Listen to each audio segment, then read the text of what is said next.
Isang mapagpalang araw na naman, mga kaboksingero. Ayan.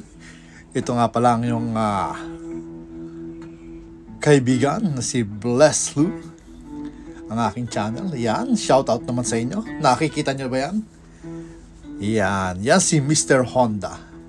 Alam nyo ba na bago ang laban ni John Riel Casimero sa Japan, labang kay Oguni, dinalo pala sila nitong si Mr. Honda. Yan naman, grabe na yan ha.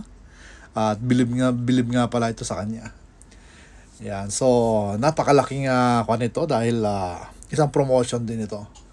Isang kilalang kilala sa Japan, ang Mr. Samantala, yan, sa December gaganapin ang laban ni Tapales versus The Monster. Yan. Napanabik ito dahil ito yung inaasam ni Cuadro Alas na makalaban, si Inoue. Yan. Kaya lang, itong si Tapales ang naka-jackpot at nakakuha. Ganun pa man, marami bumabati ko sa kanya. Marami nagsasabi na easy-fight lang siya kay Inoue. So, sa isang live interview nga pala ay mapapakinggan natin yung at sinagot niya nga yung mga nag-comment sa isang post. Ayan, sabi niya rito, round 1 tulog to. Sabi naman ni Tapales, maniniwala ako sa iyo, sabi niya. So ito na, round 6 ka lang, idol, sabi niya. Sumagot ulit, saan ka nagpahula, idol? Yeah. Iba pa rin ang stay humble, baka round 5 lang. Sumagot na naman si Tapales, kainin mo yan hanggang bukas. Ayan, chill lang. May nag-comment na naman, baka isang shot lang, body shot ka lang. Ayaw ka na talunin mo na muna bago. Sabi niya rito, bago ka magyabang.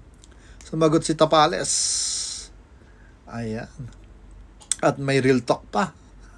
Wala kang pag-asa, Tapales. 100% sure taro ka. Kaya bigay mo na lang yan kay Inoue. Hindi mo, no? At sumagot na naman siya rito.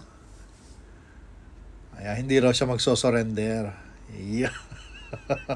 Kay Lord lang ako magsosurrender, sabi niya. Ayan, Bisaya. Karon pa lang nakita ako. Ayan, hindi ko mabasa.